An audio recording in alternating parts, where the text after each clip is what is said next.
Hello students, welcome to my channel Saroj Pensia English education. आज हम इस वीडियो के अंदर जो इंग्लिश ग्रामर है उसका जो सिलेबस है क्लास 9th एनसीईआरटी का उसको डिस्कस करने जा रहे हैं। तो स्टार्ट करते हैं इस वीडियो को। अब इसके अंदर देखिए कि सबसे पहले मैं आपको बताने जा रही हूँ यहाँ पे कि जो इंग्लिश ग्रामर है 9th क्लास के अंदर उसको यहाँ पर दो पार्ट में डिवाइड किया गया है। एक तो रिसोर्स मटेरियल क्या होगा और दूसरा इंटीग्रेटेड ग्रामर, ऐसे आपके एनसीईआरटी के अंदर दिया गया है। तो सबसे पहले हम देखते हैं कि रिसोर्स मटेरियल का मीन है कि कौन से जो टॉपिक हैं ग्रामर के जो हमें पढ़ने हैं 9th क्लास के अंदर, और उसको हमने क्या कर इंटीग्रेटेड ग्रामर के अंदर क्या करना है, उसको जो टॉपिक हमने समझे हैं, जो किए हैं, जिनके रूल्स हमने याद किए हैं, उनको हम यहाँ पर कैसे अप्लाई करेंगे ये चीज इसके अंदर समझाई गई है। तो चार्ट देखिए कि हमारा पहला टॉपिक कौन सा है। इसके अंदर देखिए हमारा जो पहला टॉपिक रहेगा वो रहेगा टेंस। टेंस का मतलब होता है, हम टाइम से लेते हैं, टाइम का मतलब हम हिंदी में लेते हैं काल, कि काल क्या होता है, कि समय से रिलेटेड हम टेंस को डिफाइन करेंगे यहाँ पर कि कौन कौन से टेंस होते हैं, उसके टाइप क्या होते हैं। जैसे हम बात करें सिंपल वे में, एक बार मैं बताना चाहूंगी यहाँ पे कि टेंसेस जो होते हैं वो थ्री टाइप है, प्रेजेंट, पास्ट और फ्यूचर। ये ऐसे ही हमारे बुक के अंदर दिए गए हैं। ठीक है, तो इसी के अकॉर्डिंग ही हम इस टॉपिक को करेंगे। ये हमारा पहला टॉपिक रहेगा 9th क्लास के अंदर। सेकंड टॉपिक की तरफ बढ़ते हैं हम। सेकंड टॉपिक हमारा रहेगा subject verb concord. Subject verb concord का मीन यहाँ पर होता है, कॉनकॉर्ड की जगह मैं एक वर्ड और यूज करना चाहूंगी यहाँ पर, एग्रीमेंट। एग्रीमेंट का मीन यहाँ पर देखिए कि कुछ बुक्स में एग्रीमेंट मीन लिखा होता है, इसको समझना थोड़ा इजी रहता है। देखिए कि सब्जेक्ट वर्ब, जो सब्जेक्ट है वो वर्ब से क्या होना चाहिए, एग्री होना चाहिए। अगर सब्जेक्ट वर्ब से एग्री नहीं है तो हम वहां पर वो सेंटेंस सही नहीं है। इसके अकॉर्डिंग ही हमने क्या करना है, वर्ब का यूज करना है। ये चीजें हम इसके अंदर सीखेंगे। अगर सब्जेक्ट वर्ब एग्रीमेंट के अंदर हमारे हमारे बहुत सारे कुछ टॉपिक्स हैं जो क्लियर होंगे। कुछ ऐसे टॉपिक है जैसे टेंसेस से रिलेटेड देख लेते हैं कि जैसे वर्ब की फॉर्म्स कौन सी आएगी, इज एम आर का यूज कहाँ करना है, कुछ है कहाँ आएगा, वोज वेरी, एंड ऐसी चीजें ही हम इसके अंदर करेंगे। तो जब हम करेंगे तो इसको मैं क्लियरली आपको सारे रूल्स करवाऊंगी इसके अंदर। और आफ्टर दैट उसका यूज कैसे करना है गेप फिलिंग के अंदर या फिर एडिटिंग टास्क के अंदर या मिशन में कैसे उसको, वो सब भी आपको मैं करवाऊंगी यहाँ पे। तो नेक्स्ट टॉपिक हमारा रहेगा मॉडल्स। मॉडल्स के अंदर हम बात करें तो ये क्या होती है, वर्ब्स होती है। वर्ब्स का ही एक पार्ट कौन सा होता है, मॉडल।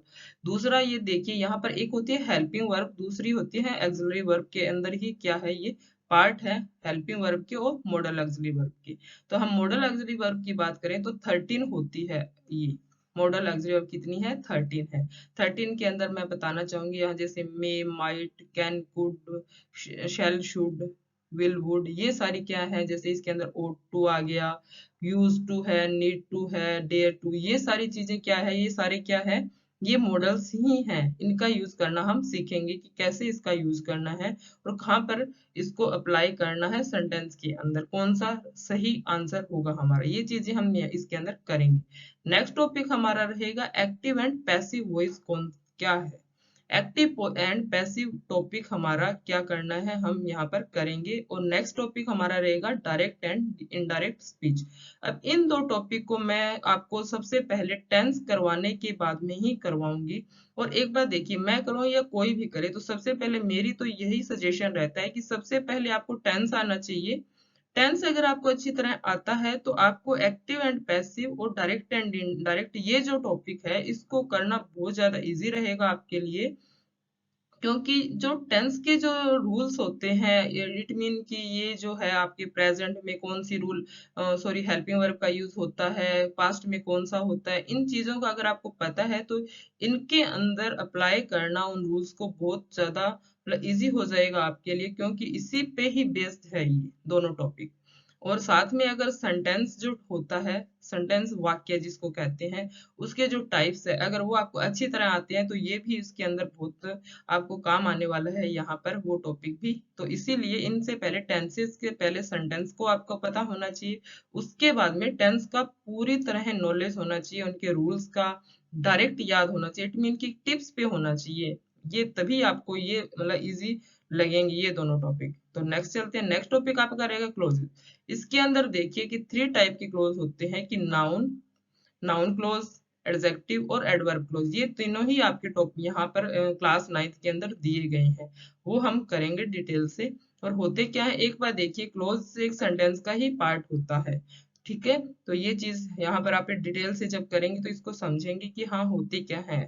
नेक्स्ट देखिए डिटर्मिनर्स। डिटर्मिनर्स की अगर हम बात करें तो डिटर्मिनर्स के अंदर हम वैसे आर्टिकल्स को ले लेते हैं, कुछ क्वांटिफायर्स है, ऑर्डिनल नंबर्स, कार्डिनल नंबर्स होते हैं, डेमोन्स्ट्रेटिव कुछ डेमोन्स्ट्रेटिव जैसे एडजेक्टिव भी होता है, एडवर्ब है, इनको ले लेते हैं, जैसे प्रोनाउन है इनको लेते हैं, दिस दैट दीज दोस का यूज कैसे करेंगे, ये चीजें क्या करने हैं हमने डिटर्मिनर्स के अंदर करनी है। नेक्स्ट देखिए कि प्रीपोजिशन। प्रीपोजिशन का मतलब देखिए यहाँ पर प्री का मतलब होता है पहले, प्रीपोजिशन का मतलब स्थिति।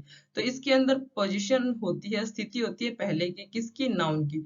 नाउन की पहले की स्थिति को यहाँ पर बताया जाता है कि क्या रहती है और कौन सा यहाँ पर प्रीपोजिशन यूज होगा नाउन से पहले, ये चीज यहाँ पर बताई गई है। तो अगर ये टॉपिक आप ढंग से करोगे, सारे जो 8 टॉपिक यहाँ पर मैंने आपको बताए हैं, टेंस है, सब्जेक्ट वर्ब एग्रीमेंट है, मॉडल्स है, डायरेक्ट इनडायरेक्ट क्लॉजेस, डिटर्मिनर्स और प्रीपोजिशन, अगर ये आप ढंग से कर लेते हो, अच्छी तरह कर लेते हो, तो ये जो आपके इंटीग्रेटेड ग्रामर का जो पार्ट है वो करना आपके लिए बिल्कुल इजी रहेगा। तो इसीलिए सबसे पहले मेरी तो यही राय है कि आप इन टॉपिक्स को ढंग से करो, क्योंकि बच्चे क्या करते हैं सबसे पहले डायरेक्ट इनको गैप फिलिंग का जो टॉपिक होता है उनको उठा लेते हैं और उनको करने लग जाते हैं और रट्टे लगाने लग जाते हैं।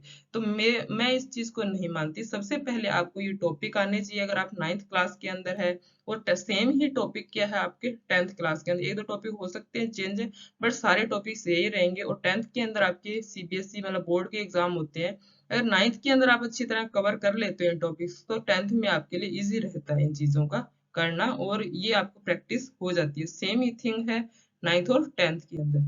तो गेप फिलिंग का पार्ट है, एडिटिंग टास्क है, ओमिशन है, ये चीजें क्या है इसी का ही, इसको अगर करोगे ढंग से तब ये अच्छी तरह आपको आएगी। तो इन चीजों को मैं आपको सीक्वेंस से करवाऊंगी टॉपिक वाइज कि हाँ क्या चीज है। बीच में हम क्या करेंगे, कुछ टॉपिक का 10 स्टार्ट करेंगे, उसके बाद में कुछ जो मॉडल्स का टॉपिक है वो थोड़े थोड़े साथ में चलने देंगे, पर टेंस और एक्टिव पैसिव डायरेक्ट ये मैं साथ में करवाना पसंद करूंगी आपको, ठीक है। तो ये आपका 9th क्लास का सिलेबस है इंग्लिश ग्रामर का। ऐसे ही मैं नेक्स्ट जैसे इसका जो टेक्स्ट बुक का क्या सिलेबस रहता है, कैसे हमें उसको करना चाहिए, उसके लिए नेक्स्ट वीडियो में मिलते हैं। तो thanks for watching this channel, thank you very much.